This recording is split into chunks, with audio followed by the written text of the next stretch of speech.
Me ha dicho que solo presente lo básico, y lo básico es que es un estudioso que se encontró hace 23 años con Santa Juana y le atrapó, y sigue atrapadísimo. Entonces, que él nos va a hablar, ¿no? Primero de las apariciones de la Virgen en el monasterio que luego estuvo Santa Juana, el monasterio en Cubas de las Sagras, ¿no? De las Clarisas, y que él ha hecho unas excavaciones con un equipo, él ha promovido para hacer unas excavaciones y han encontrado una capilla del siglo XVI, de la época de Santa Juana. Pues nada, muchas gracias. Bueno, pues buenas tardes, muchas gracias por estar aquí. Y lo que voy a explicar son dos hechos importantes. Uno son las apariciones de la Virgen en el pueblo de Cubas de la Sagra, y después, unos 50 años después, la venida a este mismo sitio de una monja que se llamó Juana de la Cruz. Entonces empezamos para situarnos en el día 1 de marzo del año 1449. Ese día había una niña que se llamaba Inés, que estaba cuidando los cerdos de la gente del lugar, de su padre, de la gente. Ella cogía los cerdos, los paseaba y luego por las tardes los devolvía. Y estando sobre las 12 de la mañana aproximadamente, se le aparece una señora y le dice: ¿qué haces aquí, hija? Dice: guardo los cuerpos de mi padre. Dice: eso está bien. ¿Y ya rezas el rosario y ayunas? Dice: rezo el rosario todos los días y ayuno todos los viernes. Dice: eso está muy bien, porque el que lo hace ganará 80.000 días de perdón. Al decir 80.000 días, en fin, es una cifra extraña, puede sonar raro. La Virgen se refería con ello que tendrías la gracia para siempre. Entonces, bueno, la niña se queda así y dice: vete y te mando que lo digas a las gentes del lugar.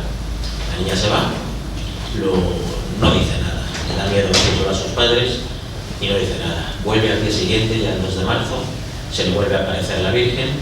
Dice: ¿ya dijiste lo que hablamos ayer? No. Ya dijiste lo que hablamos ayer. Dice: no he dicho nada, me da vergüenza. Pues vete y se lo dicen a tus padres. Se va la niña, que se lo dice a los padres, los padres no la creen y le dicen que se estaba borracha. Llega el tercer día, vuelve a aparecerse la Virgen y has vuelto a decirlo. Dice: lo he dicho a mis padres pero no me creen. Pues vuelve a decir: y te digo que mi mensaje es que confeséis todos los pecados y que aderecéis vuestra ánima. Ese era el mensaje de la Virgen, que aderecéis vuestra ánima. Vuelve la niña otra vez a la casa, ya la madre la cree poco, el padre no la cree. Así estuvieron pues 7 días con 7 apariciones de la Virgen. Y ya el último día, el penúltimo día, la niña se va a ver al sacerdote, al cura del pueblo, y se lo dice. El sacerdote no la cree tampoco y le pide que le dé una señal. Dice: vete con esa señora, le preguntas quién es y que te dé una señal. Va la niña al día siguiente y se lo dice, y la Virgen le coge el brazo, se le dobla y le pone los dedos en forma de cruz. Entendemos que sería pues así, porque no hay otra posición para poner el dedo, y le agarrota el brazo. La niña se queda llorando y se va corriendo a la iglesia. Se va corriendo a la iglesia, se lo dice, entra corriendo cuando estaba terminando la misa, se pone delante del altar, lo cuenta al pueblo, lo cuenta al sacerdote, y le preguntó a la señora que se le parecía quién era. Ella le dijo: soy la Virgen María. ¿Bien?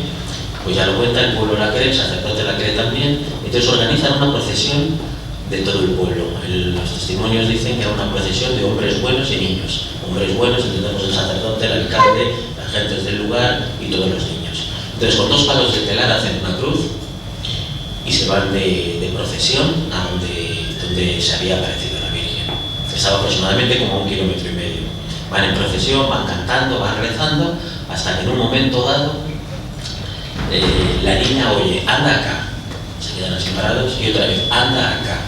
La niña le pide la cruz al alcalde, les dice que se queden ahí, se quedan todos rezando, se ponen de rodillas y la niña se va a donde había oído esa voz.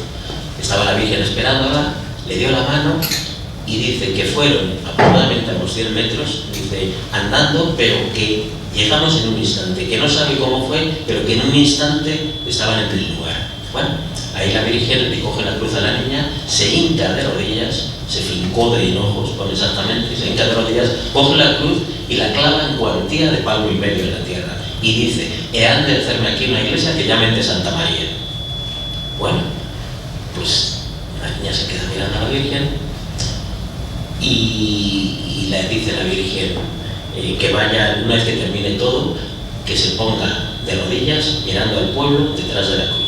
Que cuando lleguen, luego que vayan al pueblo, que den 2 misas de Santa María, que guarden vela toda la noche y que para que se le cure la mano tienen que ir al monasterio de Guadalupe y que hay que se le curará. Bueno, el pueblo, que ya estaba un poco cansadito de esperar, empieza a venir, vienen donde la Virgen había estado y ven a la niña efectivamente con la cruz de rodillas. La niña les dice lo que ha pasado, que tienen que hacer la iglesia, y la gente nota pisaditas. Era un arenal, porque había un riachuelo cerca, era un arenal y había pisaditas pequeñitas. La gente coge esa arena como reliquia, porque eran las pisadas de la Virgen. El pueblo en ningún momento vio a la Virgen, eso también hay que decirlo. Bien, entonces, ¿qué es lo que hace el pueblo? Pues lo primero que hacen es ponerse en guardia toda la noche guardando el lugar, y al día siguiente hacen un altar de yeso. Luego el altar de yeso diré por qué lo estoy diciendo. Hacen un altar de yeso y por la noche pues la niña se va a la iglesia, efectivamente, velan toda la noche, tienen las 2 misas y al día siguiente se va con su padre y 2 o 3 personas más a Guadalupe. Van a Guadalupe y de ahí los monjes y los médicos. Guadalupe era el primer sitio donde se hicieron autopsia, había unos médicos excelentes. Dijeron que eso no podía ser, lo de la mano, si no era de nacimiento y que no se le podía curar de ninguna manera. Se va a dormir la niña, la cierran con llave y al día siguiente la niña tenía la mano bien. Bueno, entonces las buenas gentes de este pueblo de Cubas de la Sagra lo primero que hicieron fue eso, el altar de yeso, y después, durante un año, edificaron una ermita. Edifican la ermita a su costa. A todo esto empezaron a ver milagros. Estas apariciones son las más documentadas de la historia, aunque mucha gente no las conoce, y ahora diré por qué no las conocen. Son las más documentadas. Esto pertenecía entonces al arzobispado de Toledo y mandaron notarios a levantar acta, a recoger acta de todos los milagros. En el libro de las apariciones, en los primeros días, hay 68 apariciones documentadas y todas con actas notariales. Luego hubo muchas después, posteriormente. Bien, entonces, ¿qué mensaje se puede sacar de la Virgen y qué podemos aplicar hoy a todo esto? Pues 2 cosas importantes. El mensaje es muy básico: confesarse y aderezar el ánima. Es muy sencillo, pero es interesante. Y después, cuando manda a la niña a Guadalupe, ¿por qué la manda a Guadalupe? ¿Por qué no la cura en ese mismo sitio como a tanta gente? Es porque la Virgen lo que quiere es que se visiten sus monasterios, sus casas, que se hagan peregrinaciones. Y la mandó de peregrinación a Guadalupe, que entonces estaba muy en boga a Guadalupe.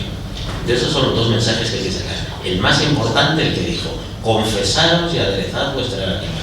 Confesaros y aderezad el ánima.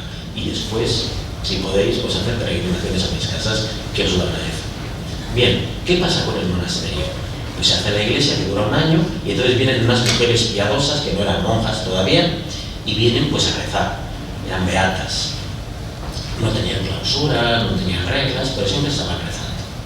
Bien, siguen pasando los años y os podéis preguntar: ¿y qué pasó con la niña? ¿Qué pasó con esa niña? Pues esta niña fue creciendo y al final se hizo beata también, y ya con el tiempo que pasaron a ser monjas, se fue la abadesa de las monjas, pero cometió una cosa imperdonable para aquella época, y es que se enamoró de un albañil. Los que estaban haciendo la obra se enamora de ese albañil y bueno, pues se va con ese albañil y tiene 2 hijos. Eso provocó una revolución en el santuario tremenda, además en aquellos tiempos, porque ahora esto pues se vería de otra manera, si fue por amor, esto, lo otro, pero entonces era una revolución el hecho de que una niña a la que se le presenta a la Virgen, que sea medio monja, vamos a decir, y de repente que se enamore de un hombre, pues se veía muy mal. Se veía tan mal que eso provocó que muchas beatas que había ahí se fueran y casi se disuelve el tema de las beatas, que no pasó, pero casi de todo. Entonces esta chica tuvo 2 niños con este albañil, pasan los años y ella seguía teniendo visiones de la Virgen, seguía teniendo apariciones.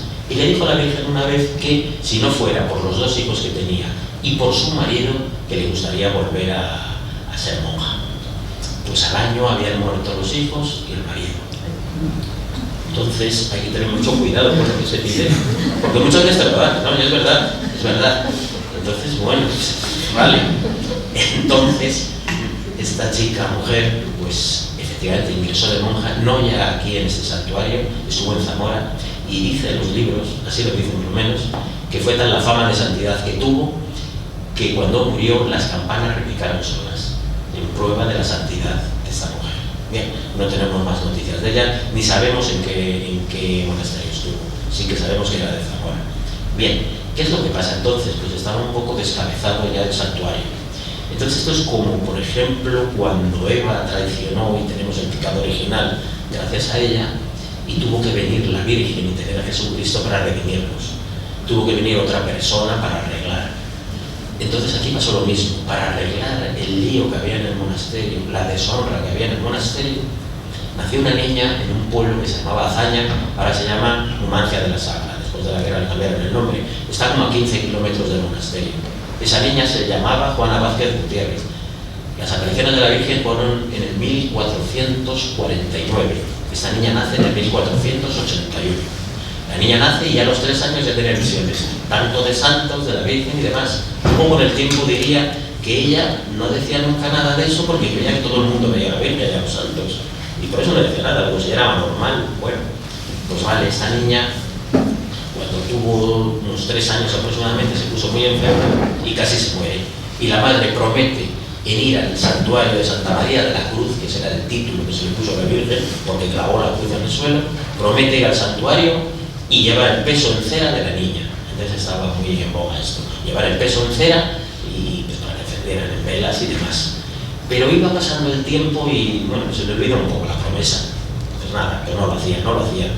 A los pocos años muere la madre y le encarga al padre que la promesa que no cumplió ella, que la cumpliera él. Bueno, el padre le dice que sí, pero tampoco, no llevaba a nadie el peso en cera de la niña. Y la niña, que lo sabía, pues no le gustaba y ella quería siempre ir a ese monasterio. Había ido a hablar de él, porque se hablaba mucho de él, pero no le hacía mucho caso. El padre ya era viudo y como no se podía hacer cargo tampoco de la niña, la manda a la casa de un tío, hermano de la madre, que vivía en Illescas, que era rico y bueno, podía educarla, podían criarla y la manda. Esa niña cogió mucha fama en esa casa, se encargó de la organización de la casa, la llevaba entera a la casa y rezaba mucho y gustaba mucho a todas las personas.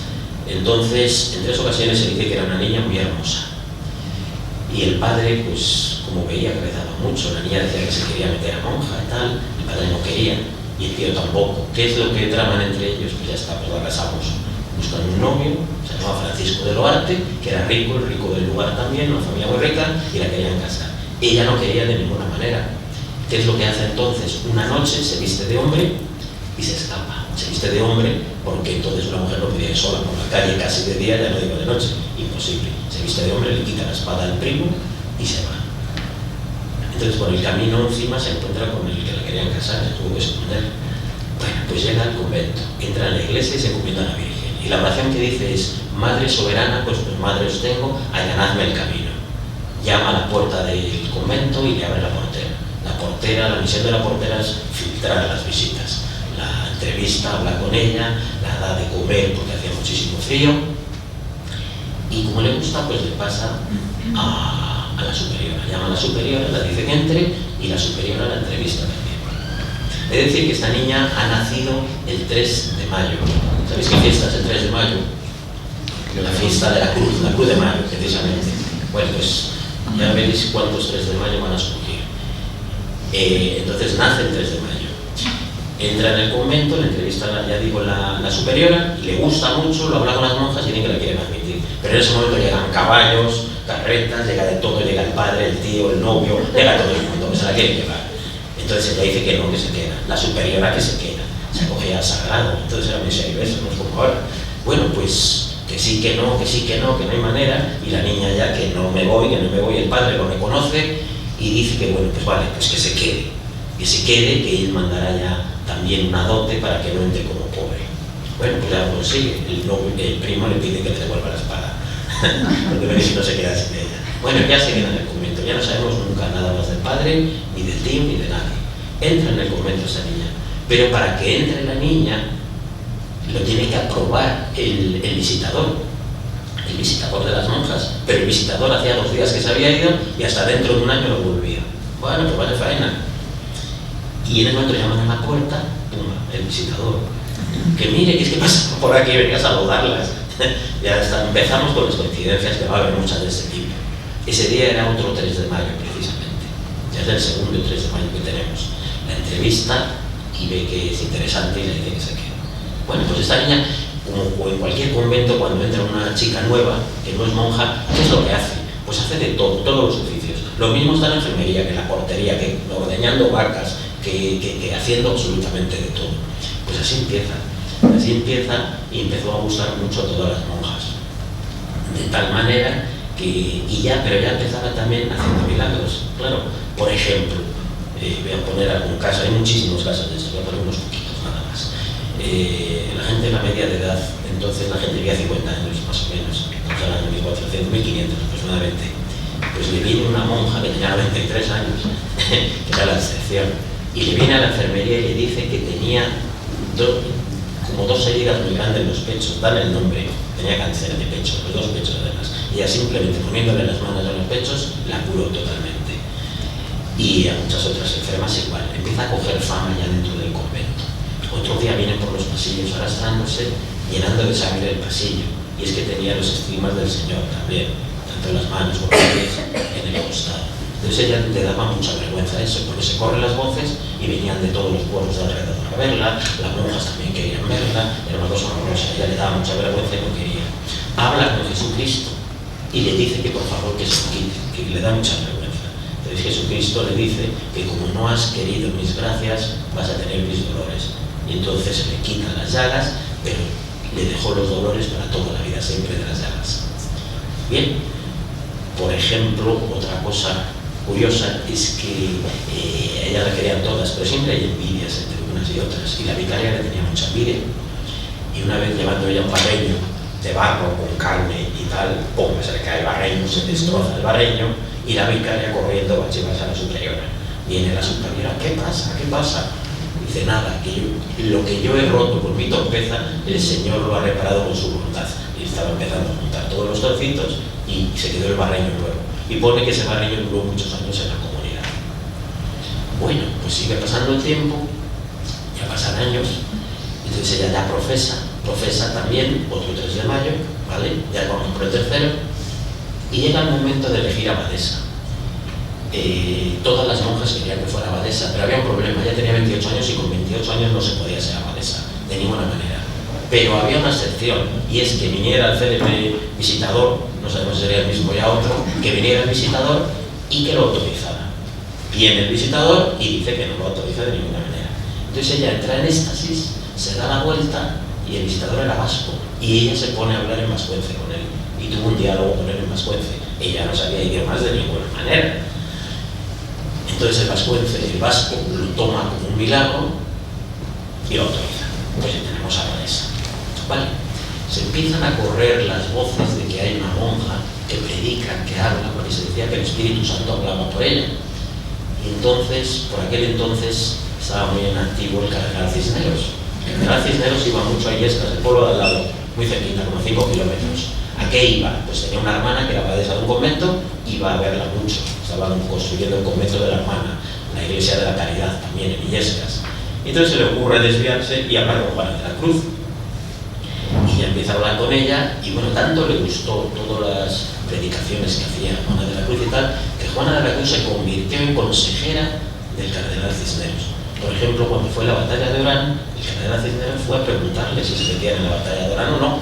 Y ella le dijo que sí, ganaron en la batalla de Orán. Bueno, pues el cardenal Cisneros la regala un crucifijo con el que luego hizo varios milagros con Juana de la Cruz, entre ellos salvar la vida a un niño que estaba muerto, resucitó, volvió a vivir, no digo resucitó, volvió a vivir el niño, bien, y la toma bajo su protección.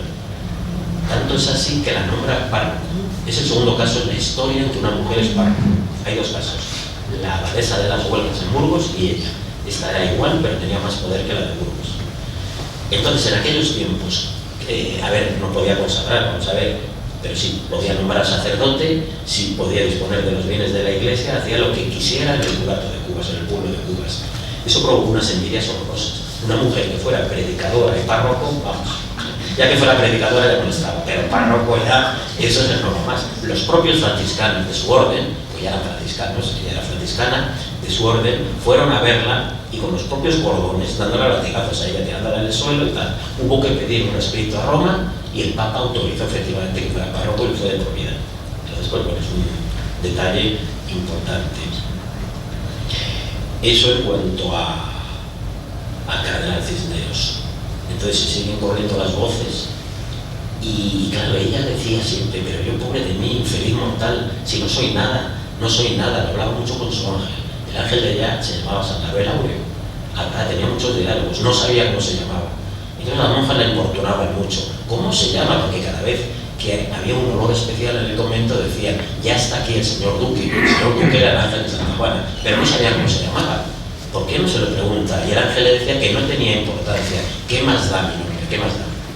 Y ella quería saberlo también, junto con las monjas. Y en una aparición que tuvo de la Virgen, que se le apareció varias veces, le pregunta a la Virgen, y la Virgen tampoco se lo dice, pero dice la Virgen, llamen a San Gabriel Aureo. Y viene San Gabriel Aureo y era el ángel de ella, con lo cual la Virgen sin decirlo pues se lo chivó. Y ya supieron que se llamaba San Gabriel. Pues el ángel hablaba mucho con Juana de la Cruz y le decía que no se preocupara por lo que tenía que decir, que todo lo que ella dijera saldría antes de su boca.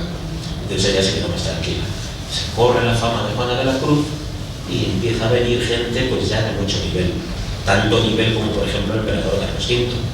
Juana de la Cruz era consejera del emperador, 4 veces fue el emperador. La Juana no salió jamás del convento, pero Carlos V sí vino a verla 4 veces. Venía con todo el séquito, montaba en tiendas de campaña, de todo, y venía a verla y le consultaba. Otro que la consultaba mucho era el gran capitán Gonzalo Fernández de Córdoba. Todas las batallas del gran capitán, absolutamente todas, tenían que pasar por manos de Juana de la Cruz. Ella decía si se metía o no se metía. Y al final vino a verla el gran capitán y le preguntó que si se metía en otra batalla que le habían encargado. Y le dijo, no es hora ya de más batallas porque va a librar la última. Y en 30 días morirá. Pues bueno, se retira el gran capitán, se va a Loja, después a Granada y a los 30 días justos muere el gran capitán. Entonces, pues claro, empieza a coger más fama todavía y ya da orden el cardenal Cisneros de que todas las hablas, porque esta mujer entraba mucho en éxtasis, se quedaba de pie y se quedaba en éxtasis, estaba horas. Las monjas que lo sabían la recogían y la tumbaban y empezaban a hablar. Se decía que era el Espíritu Santo el que hablaba por ella. Y entonces pues siempre estaba hablando y predicando. Y dan orden de que recojan eso por escrito. Entonces Juana de la Cruz nombra a 2 amanuenses. Y nombra a 2 amanuenses que no saben escribir. O sea que hizo buen negocio. No saben escribir, pero lo que escribieron, una letra preciosa, una letra gótica maravillosa. Recogieron todos los sermones que ella predicaba, a lo mejor estaba hablando 2, 3, 4, 6 horas, y ellas lo tenían que recoger por escrito. Entonces formaron un libro que se tituló El Conorte, otros dicen Conforte, para confortar la fe de los sencillos. Son unos 60 y tantos sermones, es un ciclo litúrgico completo, es muy curioso, es una versión teatralizada del cielo. Jesucristo viene volando, preparan un banquete en unos palacios que son de perlas, de oro. Claro, no saben describirlo. Una persona que ve el cielo, si es que lo ve, ¿cómo le describes? ¿Qué dices? Pues lo comparas con lo que tenemos en la tierra. ¿Qué es lo mejor que tenemos? El oro, la plata, perlas, unos palacios maravillosos, grandes praderas, van volando, vienen. Pues así es como lo podía describir. Porque Juana de la Cruz, aparte de verlo, ella decía que cuando su ángel la llevaba a los arrabales del cielo, veían el cielo, pero entonces ella se miraba a sí misma y se veía como unos hilitos transparentes y muy relucientes, y que se quedaba quieta, que no se podía mover, que el ángel no la dejaba moverse, pero se veía como transparente, y estaba en los arrabales del cielo, no entraba al cielo, pero le veía, estaba siempre en las afueras del cielo. Entonces, pues, empezó a coger fama la cosa, mucha gente venía a verla, pero había gente que desconfiaba, entre otras cosas la propia iglesia, muchos sacerdotes. Una vez vino un sacerdote con una mochila llena de piedras para tirárselas cuando iba a predicar. pero empezó a escucharla, se puso de rodillas, se echó a llorar. Cuando ya se despierta Juana de la Cruz, la pidió perdón, que la perdonara, que había venido a eso, y la escuchó y se quedó pues nubilado, pobre. Bien, luego, por ejemplo, la condesa de Puigdemont vivía en el pueblo de al lado, desconfiaba y dijo, ya ves tú, esta no me fío del éxtasis. Entonces, cuando Juana de la Cruz estaba en éxtasis, se quita un alfiler de esos largos, se llevan el pelo a las señoras y se le clava entero el alfiler. Juana de la Cruz ni se inmuta, no dice nada. Pero sí, cuando se despierta, que dice, ¿qué me ha pasado en el brazo? ¿Qué me han hecho? Que me duele el brazo. Entonces ya confió en la condesa de Puigdemont. Bien. ¿Qué más os puedo decir de Juana de la Cruz? Muchas cosas. Un capítulo muy importante en la vida de Juana de la Cruz es que eran los tiempos de Erasmo y demás. Entonces no había... La gente quería cuentas benditas, que vinieran bendecidas del Vaticano, estampas, cositas, para tener... Todos nos gusta tener cosas, no había nada. Juana de la Cruz manda a las monjas que en una arqueta de madera que tenían pusieran todos sus rosarios, que a todas sus amistades pidieran rosarios familiares, que llenaran la arqueta de rosarios, la llena. Entonces cuando la tienen llena, la tapan y con llave cierra Juana de la Cruz la arqueta y le da la llave a la monja más anciana. Se la da a la monja más anciana, la guardan y ella entra en éxtasis. Bueno, empiezan a pasar las horas, nada, las monjas ya mosqueadas, mirando el arca, y que eran muy curiosonas las monjas. ¿Y qué hacemos? Pues nada, cogen la llave, abren la arqueta para botellar un poco, a ver qué había dentro, y no había nada, absolutamente vacía. Cierran corriendo, pues a esperar. Ya entra en sí Juana de la Cruz, se despierta del éxtasis, y madre, ¿qué es lo que ha pasado? Y da orden de abrir la arqueta, y empieza a salir un perfume muy grande de la arqueta que inundó el convento entero. Este convento está muy relacionado con los perfumes, luego os contaré muchas cosas de estas. Entonces, ¿y este olor, madre, qué ha pasado? Porque claro, ya estaban los rosarios otra vez, y dice, este olor que sentís es el olor de nuestro Señor Jesucristo, que ha tenido los rosarios en la mano, que le ha dado mi santo ángel al Señor, y Él los ha bendecido, y le ha concedido a cada cuenta de cada rosario muchas propiedades y virtudes, como son todas contra los demonios, otras contra las enfermedades, otras contra las tempestades. Hubo muchas cuentas con muchas propiedades. Esas cuentas cogieron mucha fama, todo el mundo quería cuentas de esas. Los médicos que había por la zona, todos tenían una cuenta. Lo que no curaban ellos con sus medios, lo curaban con la cuenta. Ha habido 2 papas que pidieron cuentas desde el Vaticano. Esas cuentas circularon, se llevaron los franciscanos por toda la zona de California y demás, por México. Han viajado mucho porque fundaron desde este convento en Filipinas y en China, por ejemplo, y ahí todavía conocen las cuentas de Santa Juana. Ese capítulo se repitió varias veces, hasta que ya no se repitió más y las cuentas se acababan. ¿Y qué hacemos? Juana de la Cruz habla con el Señor y le pide que, puesto que ya no se hace más eso, que le conceda que, tocando una cuenta nueva, completamente nueva, tocando a una cuenta de las que estén benditas, adquieran las mismas virtudes. Pero esa cuenta ya no servía para tocar otra. Y así se hicieron. En la reja del convento, de la clausura, había una ristra de cuentas y la gente iba a los rosarios a tocar. Eso tuvo mucha fama. Las cuentas se dejaban hasta en herencia, en los testamentos. Una cuenta de Santa Juana, para fulanito, para mi hijo, para tal. Cogieron mucha fama, muchísima. Bien. Otro capítulo importante de Juana de la Cruz es el tema de las ánimas del purgatorio. Siempre estaba rezando por las ánimas del purgatorio. Entonces, en los últimos años de vida, estuvo 7 años en cama, tenía mucha artrosis y tal, pues ella hacía mucho frío, como hoy o más. Y claro, ¿cómo se la calentaba entonces una persona en la cama? Pues cogían piedras en las chimeneas, las calentaban y las metían dentro de la cama. Eso se hace con ladrillos, hasta hace bien poquito. Bien, pues eso hacían. Y una vez calentando una piedra grande, oye Juana de la Cruz, hay dolor. ¿Y de quién es? Dice, soy un ánima del purgatorio que estoy penando en esta piedra y me estás abrazando. Dice, ¿pero cómo? ¿Es que las ánimas penan en las piedras? Dice, sí, somos muchas las que penamos y nos estás abrazando todas. Da orden de quitar la piedra y todas las piedras frías, que había un montón, que se las metan en la cama alrededor de ella, para ella, con su propio cuerpo, calentar a las ánimas. Eso es muy bonito por su parte. Pero claro, viene el vicario, lo ve y dice que no, que se va a morir de frío, claro, están las piedras congeladas. Y Juana de la Cruz reza y le pide al Señor que haga lo que quiera, pero que esas ánimas, que ella pueda verlas, que pueda rezar por ellas y que se las lleve a otro sitio, pero que pueda verlas y rezar por ellas. Y el Señor manda a las ánimas irse a los tiestos que tiene la ventana delante de ella para que Juana de la Cruz pueda rezar. En todos los cuadros, luego daré una estampita de Juana de la Cruz. Y aquí viene, por ejemplo, un chistecito con flores que tiene dos ánimas pequeñitas que están así asomadas, y era la manera que ella tenía de rezar por ellas. Porque muchas ánimas venían a visitar a la Juana de la Cruz. Juana de la Cruz siempre rezaba por ella, siempre. Venían a visitarla, pedían rezos para ellas. Y cuando había alguien que iba a morir, que fuera bienhechor del convento, conocido de ella, ella siempre estaba en el lecho de muerte de esa persona, sin salir del convento. Tenía el don de bilocación, entonces estaba pues donde quería, siempre rezando, apoyando y ayudando a la gente. Llegan tiempos en los que las envidias, como en tantos sitios, en este caso en el convento pasó. Ella se queda de abadesa, pero una monja que quería ser abadesa en lugar de la abadesa. Entonces la trama se desarrolla en la cocina. Ya decía Juana de la Cruz, los demonios tienen reunión en las cocinas, salen muchos demonios de las cocinas, y es donde se tramó el golpe de Estado. Entonces una monja que la desacreditó delante de los franciscanos, delante del vicario, delante del tal, y la destituyen a Juana de la Cruz, y esa monja la ponen como abadesa. Bueno, pues estuvo un año. Al año va a ver a Juana de la Cruz, que ya estaba en cama, y le dice que estaba muy enferma, que se iba a morir de esa enfermedad. Y Juana de la Cruz la ve y le dice, pues sí, va a morir de esa enfermedad.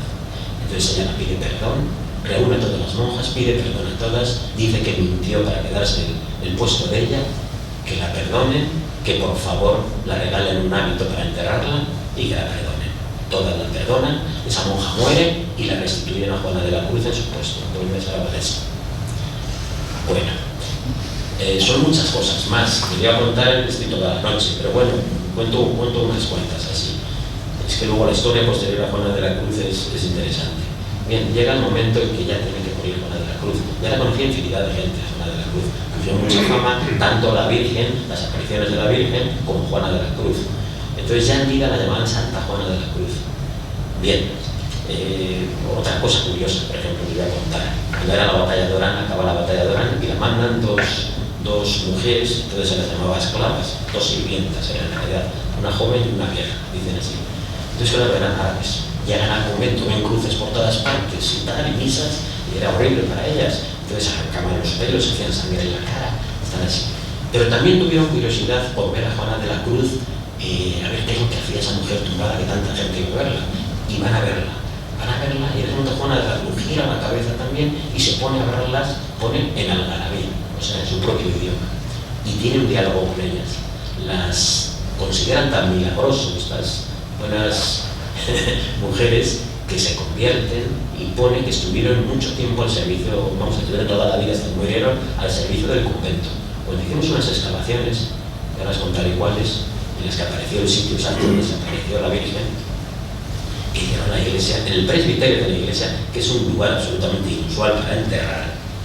Encontramos dos esqueletos que raro. Entonces vamos a analizar, el profesor Reverte, un antropólogo muy bueno, y me dice, bueno, pues ya está, me manda el estudio, dice, eran dos mujeres, y dice, pero es una cosa muy rara. Digo, ¿qué es lo raro? Digo, es que eran árabes. O sea, que fijaros qué cosas. Si eran árabes enterradas dentro de la iglesia, lo más seguro es que fueran estas dos mujeres. Las volvimos a enterrar en el mismo sitio y ya está. Bueno, pues Juana de la Cruz llevaba 7 años en la cama ya, todo el mundo venía a verla, estaba ya muy doblada, pobre, y ya pues le llega la hora de la muerte. Recibía muchas visitas, por ejemplo, del Arcángel San Miguel, San Felipe y Santiago. No sé si os he dicho que cuando le hicieron la misa también era 3 de mayo. Bueno, pues ya estamos a 1 de mayo. Faltaban 3 días que se muriera, porque se murió el 3 de mayo, naturalmente. Bueno, pues los propios Felipe y Santiago, que tenían mucho diálogo con ella, vinieron a avisar que iba a morir el 3 de mayo. Bueno, pues ya está. Muchos santos bajaban y decían que esa sala donde estaba Santa Juana, que se tenía que llamar escalera hacia el cielo de la cantidad de santos y ángeles que bajaban a verla. Pues efectivamente ya el 3 de mayo, a las 6 de la tarde, es cuando muere Juana de la Cruz. El médico que la estaba atendiendo se acercaba mucho a ella y decía que salía el aliento, que le tenía muy malo antes de morir. Bueno, en el momento que muere a las 6 de la tarde, el propio médico se acerca a ella y nota que de la boca empieza a salir un perfume que inundó también el convento entero. Entonces la gente no se lo explicaba, todos hay muchos testimonios hablando del olor que echaba Juana de la Cruz. Llega el momento de enterrarla y no había manera. Empieza a venir gente de todas partes y hasta la Guardia Real tuvo que venir porque durante 5 días estaba la pradera, el convento lleno de gente. No es como ahora que pones un mensajito y viene gente, pero antes era el boca a boca. Entonces era tal el concurso de gente que no había manera. Al 5.º día la entierran. Las monjas las enterraban en un agujero en la tierra, directamente tumbadas, sin caja ni nada, y luego echaban cal por encima y agua. ¿Por qué? Pues porque las enterraban en el coro de las monjas. Y claro, el cuerpo no se descompone, huele, si no es de una, de otra, y de esta manera el cuerpo se deshace sobre la marcha. Bien, pasan 7 años, mucha tierra encima, claro, y la enterraron en la puerta del comulgatorio. ¿Por qué la puerta del comulgatorio? Pues muy fácil, es el lugar más importante. Estás enterrado abajo, pero el Señor, las monjas comulgan, el Señor siempre está pasando por encima de ti. Es el sitio mejor, y de más honor, siempre. Pues él enterraron, ¿vale? A los 7 años había una niña educando, la llamaban así, era la hija de los condes de la Puebla, y estaba ahogando en la tierra donde estaba enterrada ella. Y le preguntan, niña, ¿qué haces? Y dice, nada, es que esta tierra huele muy bien, huele muy bien. Y ya se mosquean un poco las monjas, y dicen, bueno, luego hablan con el sacerdote, pues a desenterrarla. Venga, la desentierran y está incorrupta absolutamente. Cosa imposible. Yo he visto ahí muchas cosas y ahí se descompone todo sobre la marcha. Perfecto. Pues está incorrupta e incluso la ropa está tal cual. La lavan un poquito, la meten en una caja y se la suben al coro de arriba de las monjas. Bueno, para ellas. Se entera el pueblo. Que nosotros también queremos verla. De ninguna manera, ¿qué hacemos? Pues hacen un arco en la pared de la iglesia y en un arco elevado. Y en la parte de arriba del arco meten la caja de tal manera que el pueblo desde dentro de la iglesia la ve altita y las monjas desde un pasillo grande la ven también altita. Pero la gente y las monjas no se ven la cara. Recordemos que eran los tiempos en que las monjas no es como ahora, que dan en la cara, llevaban un velo, otro, y sonaba una campanilla si es que te encontrabas con alguna, en fin, no se podían ver la cara a nadie. Incluso a través de la reja de las monjas, una cortina también y muchos velos, era imposible verse. A las monjas las oías antes. Bien, pues ya está, pues está solucionado. Empieza a coger fama, ya tenía fama de santidad viva, pues muerta ya muchísimo más. Ya venía la gente, pues se regalaban una lámpara de aceite para que estuviera siempre encendida, 19 lámparas, muletas colgadas, esbotos de cera, corazones, piernas, telas riquísimas de todo. Empiezan a darle culto. Y por una parte estaba bien. ¿Por qué? Porque la querían canonizar, tenía fama de santidad. Y lo que había entonces era que a los 100 años de muerte, si tenías fama de santidad, todo el mundo te llama santo, automáticamente te convertías en santo. Perfecto. A los 96 años de que pasara eso, va el simpático del Papa Julio II y dice que no, que lo quita, que no. Con lo cual nos perdimos que Juana de la Cruz fuera santa en aquel momento. Que los años iban pasando. Bueno, pues vaya faena, ¿y ahora qué hacemos? Pues nada, encima dicen desde Roma que hay que quitarle el culto, que no puede estar dándole culto porque no es santa. Hay un libro muy interesante que es El proceso no culto, donde lo explican todo muy bien, y la tienen que quitar. Y dan orden de enterrarla en tierra. Se la llevan al coro de las monjas y ahí hacen una sepultura en el suelo, de ladrillo, la meten ahí, tapan y nunca más se supo. Y retiran todos los objetos de culto. Perfecto. Vale, pues siguen pasando los años y mira por dónde, y el que hizo la ley hizo la trampa. Cuando hace ese decreto Julio II, lo hace, efectivamente, había pasado 96 años, pero ese decreto tardó 35 años en llegar al convento. De tal manera que en realidad llevaba 120 y tantos años de culto. Y ahora que estamos con el proceso de canonización de Cervera Intentona, estamos escribiendo eso precisamente, que tuvo más de 100 años de culto universal y memorial, y estamos en ello.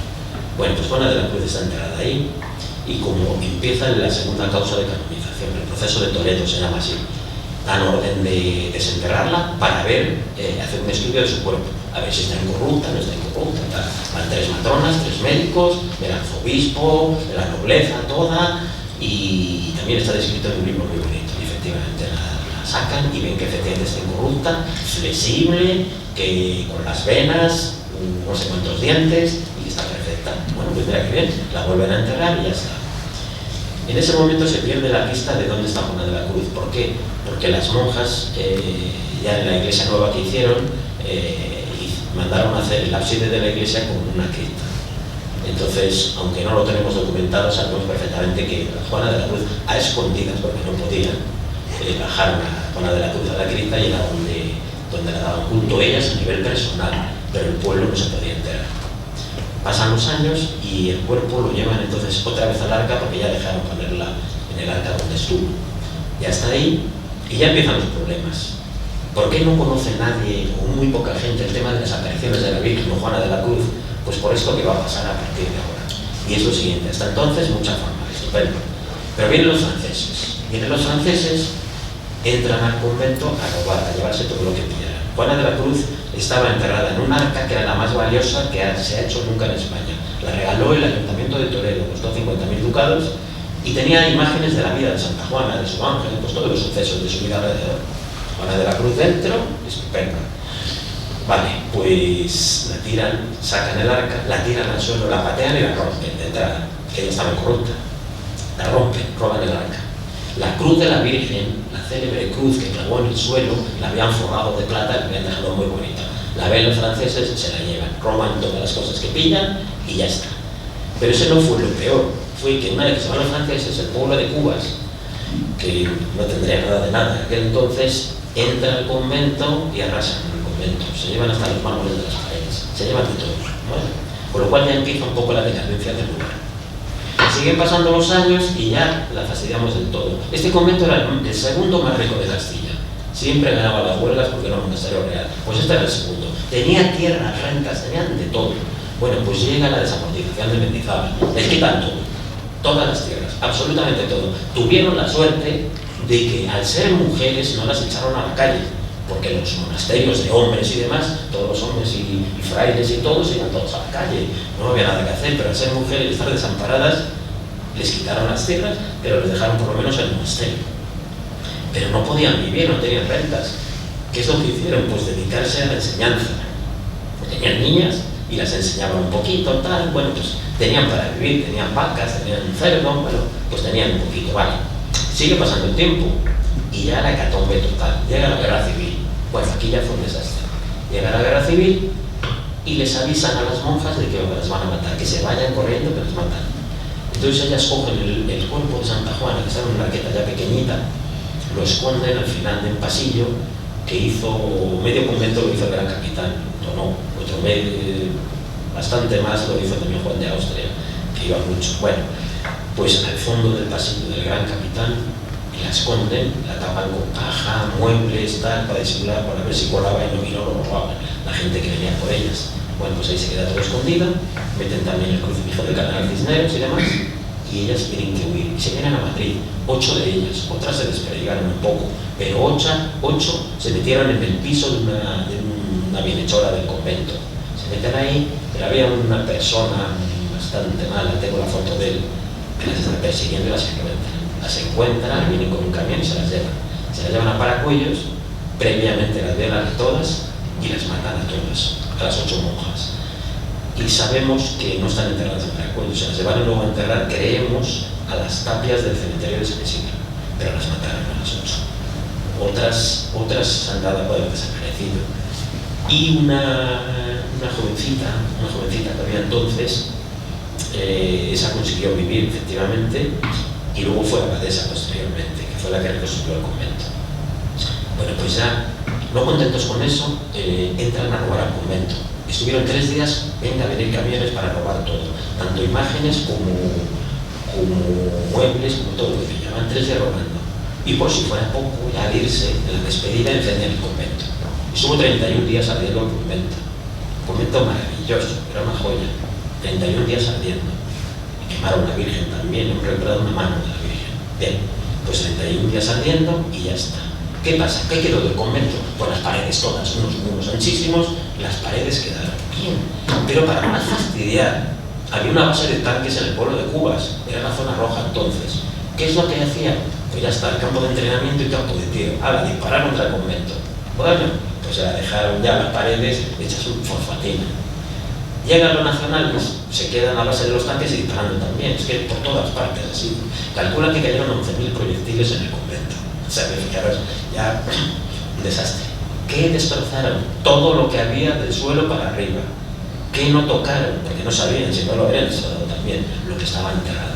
Juana de la Cruz y la Virgen y demás en aquel momento vivían por 2 metros y bajo de los niveles actuales, 2,5 metros.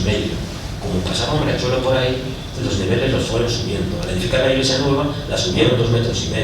Entonces ahí había muchas cosas enterradas, que bueno, pues ahí las bombas no hicieron nada, ni los incendios, ni los robos, ni nada. Bueno, pues el convento se quedaba, acaba la guerra. Las monjas quedaban 3 o 4 que se empezaban a reunir en el pueblo de Cubas con otras monjitas que había.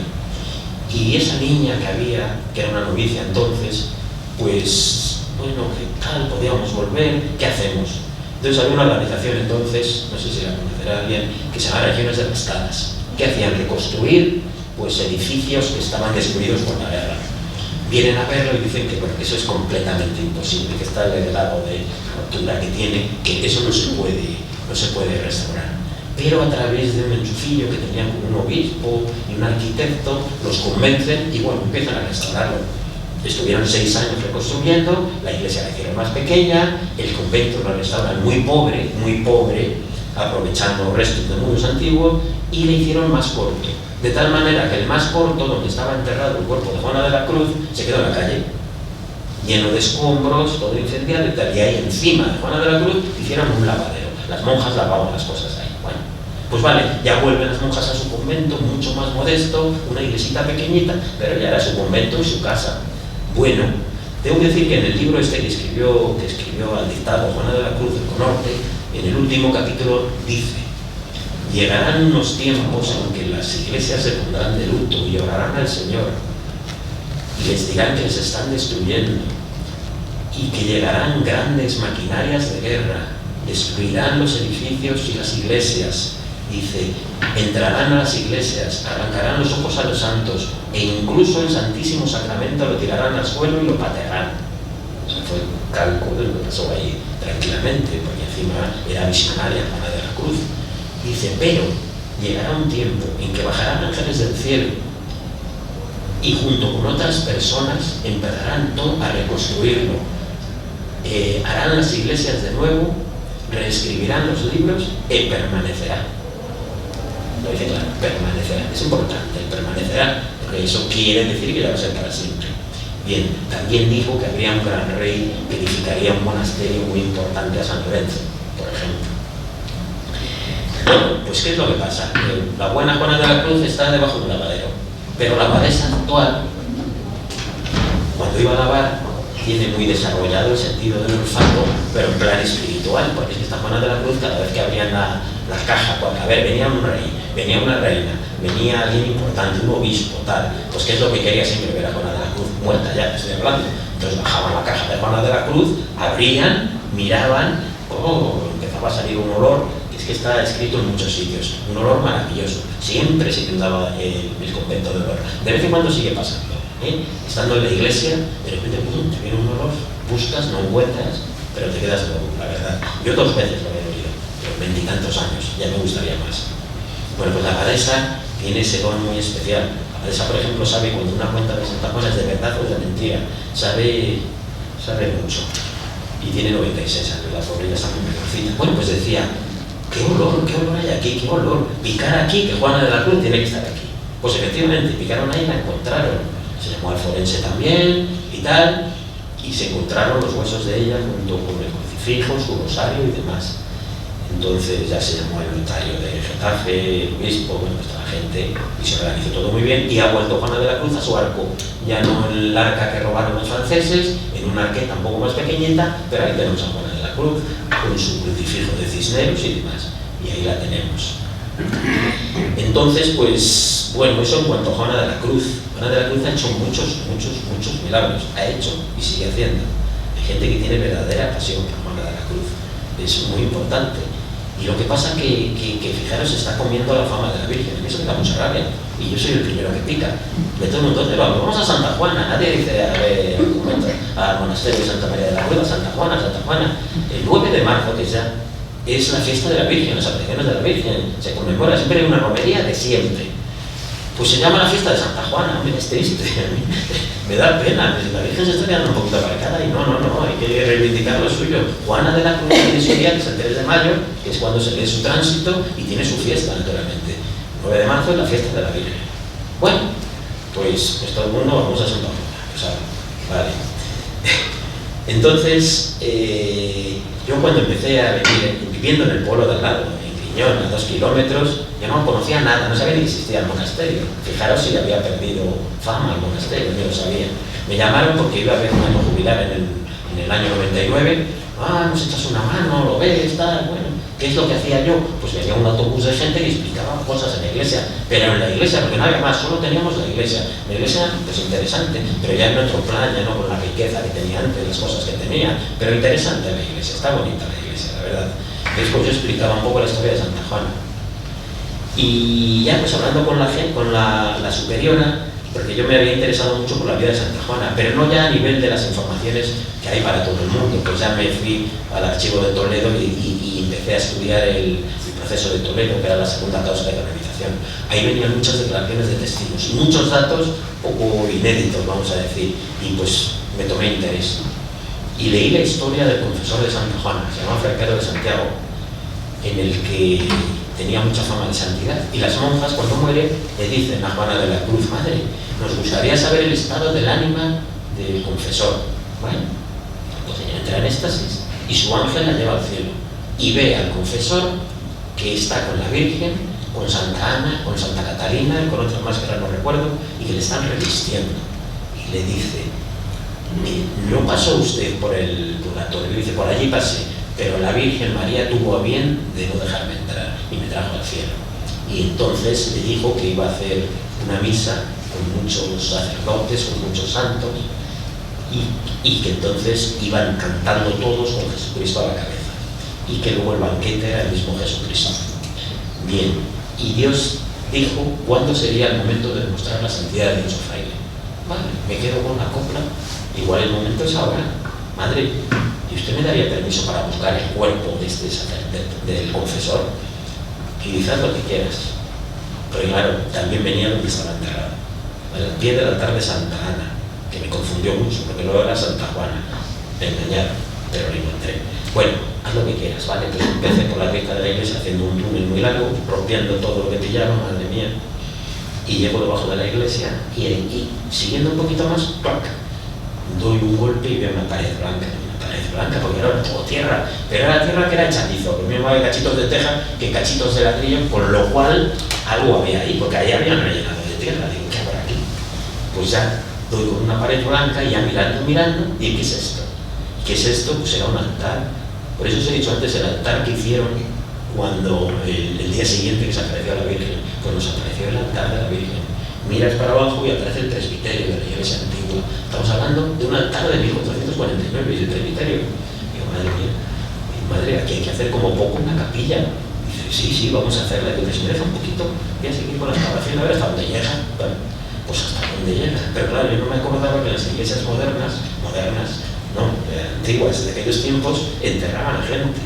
Y que ahora te encontrabas visitas por todas partes.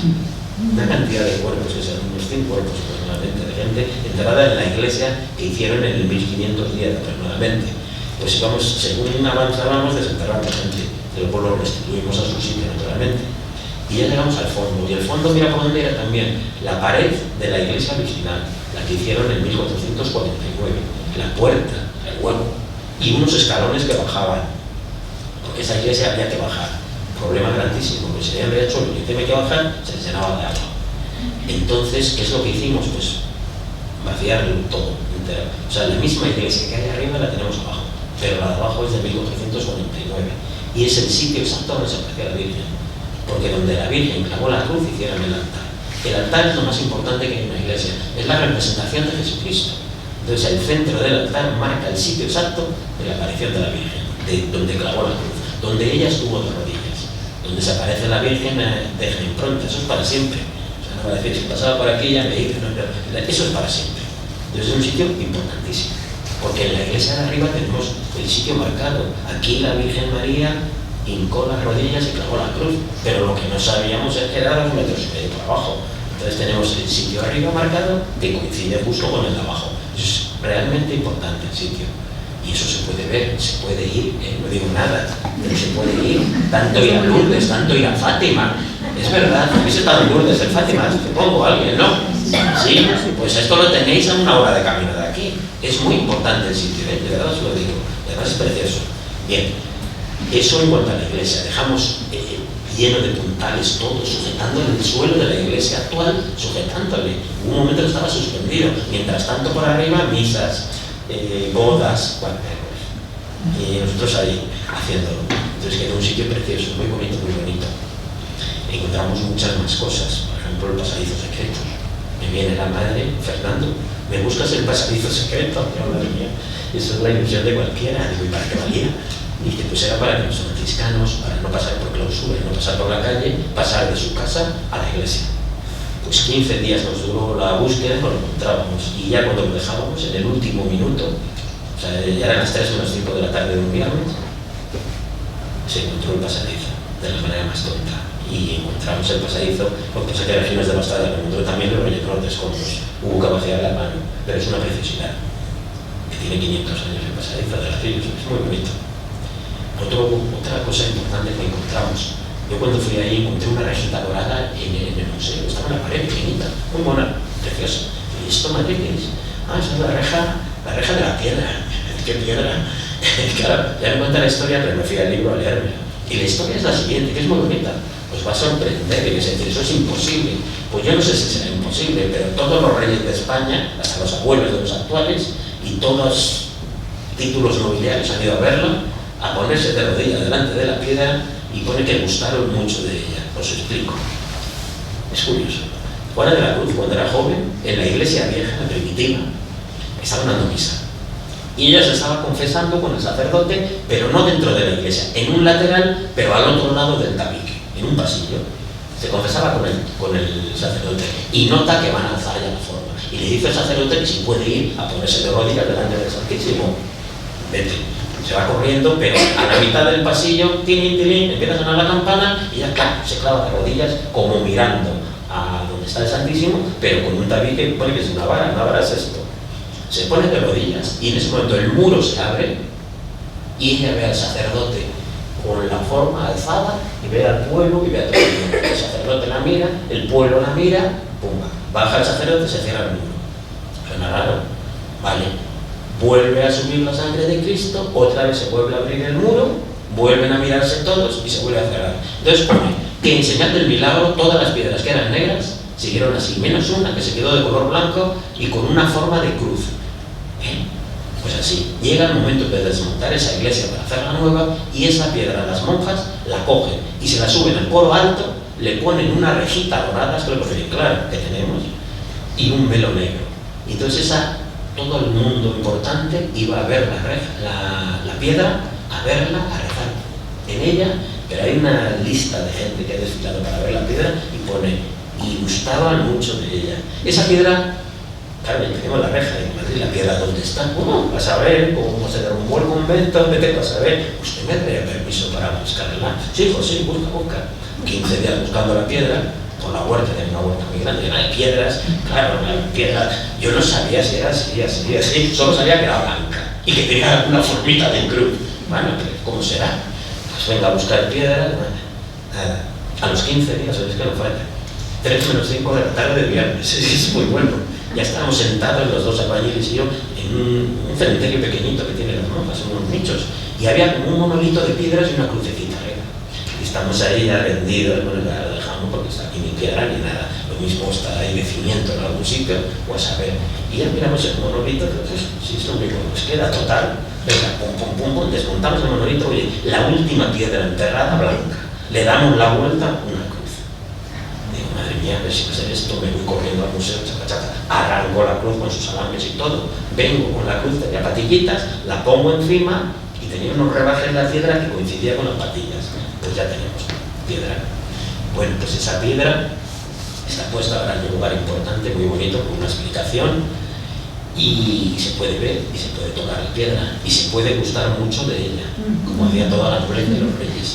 Y se puede hacer, y ahí está la piedra, oye, pero es que es importante. Estas cosas siempre han aparecido todas a las 3 de la tarde del viernes. Es muy curioso. Y también sorprendente, de verdad. Sí. Y eso en cuanto a la piedra. ¿Y cuál es la última excavación que tenemos? Pues mirad, cuando se descubrió la iglesia de abajo, con esto de la Virgen, hace 22 años, más o menos. Y yo ya sospechaba, porque ya buscando en el libro de ese monasterio, hacen mención a la capilla de Santa Juana, que era el oratorio de Santa Juana. Y es que dice, en un capítulo dice, quien entrare, esto es importante, quien entrare en esta capilla, tanto de día como de noche, y rezara un salmo de profundis, o una oración que dice Ave Virgo gloriosa, recibirá muchas gracias. Y esto vale también un paso desviado de ella. Por lo cual es importante. Te rezas una oración y recibes muchas gracias. Yo no sé si espirituales, físicas, materiales, no lo sé, pero recibes muchas gracias. Y caramba, esto es importante. Luego sigues leyendo, y resulta que tiene 7 jubileos al año. 4 de los señores San Juanes, 3 de San Pedro. Y caramba, 7 jubileos es importante. Y más cosas. Y la historia es muy cortita. Y dicen que había un hombre en alta mar y tuvo un peligro. Me imagino un peligro, me estaría hundiendo. Y entonces invoca a la Virgen. Y la Virgen se le presenta en forma de imagen pequeña de plata. Y le dice, le salva del peligro y le dice que venga, que vaya al monasterio de Santa María de la Cruz y le haga una capilla. En fin, vale. Y luego hay otro capitulito que dice, este hombre fue a la capilla, fue al monasterio y pide a las monjas que le enseñen imágenes de la Virgen a ver si ve la que se le ha parecido. Esta no. Y le traen una, casualmente de plata, que ya tenía su historia, y era que la Virgen se le presentó a Juana de la Cruz y le dijo que con esa imagen de plata, si se la ponían a las monjas en el momento de fallecer, ella asistiría a las monjas. Bueno, pues le presentan y dice este hombre, dice, esta es la señora que viene del mar y me trajo acá. Punto y seguido. E hizo la capilla. Punto final. Bien, pues hizo la capilla. Entonces esa capilla fue el oratorio de Santa Juana, donde Juana de la Cruz siempre rezaba. En realidad es una capilla de ánimas. Y prueba de ello, entre otras cosas, que hay 2 cementerios juntos, a 2 niveles, y es que las oraciones, una oración del salmo de profundis, una oración de difuntos, y la Ave Virgo gloriosa, agradecimiento a la Virgen, un salmo para la Virgen. Entonces tiene su historia. Pero Juana de la Cruz siempre rezaba ahí. Ahí tuvo una aparición de la Virgen. Bueno, pues esa capilla siempre estuvo en servicio, muere Juana de la Cruz, sigue rezando, y fijaron de cosas que se han rezado ahí. Y bueno, pues ahí estaba. Pero con la guerra destrozaron todo, desapareció, y ya nadie sabía dónde estaba la capilla ni nada, nadie lo sabía. Yo hace 20 años sospechaba que tenía que estar debajo de la sacristía en un punto determinado. Bueno, pues no me dejaron, las monjas se las traen. Cuando dicen que no, 20 años. 20 años que un día me llama una monja. En Semana Santa pasada, Fernando, que es la madre que está muy rara, que dice que la capilla, ¿cómo que la capilla? Dice que sí que quiere la capilla, y le dice el cura que ¿para qué quiere usted otra capilla? Que hay muchas, y el vicario que nada, ese de capilla, que hay muchas.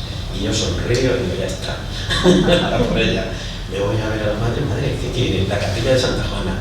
Pero usted querrá la auténtica, no una moderna. Dice, no, tú me estás entendiendo, la capilla de Santa Juana, la auténtica. Me dice, y te mando que me la busques, si no me la buscas tú, no me la va a buscar nadie. Digo, yo sé dónde está. Dice, ya lo sé, pues por eso te la traigo. Nos esperamos la Semana Santa por respeto, y el mismo lunes empezamos a excavar, donde yo creía que era. Hacemos un agujero, todo el día para que te tengo, rompiendo hormigón, vaya calidad que nos dimos.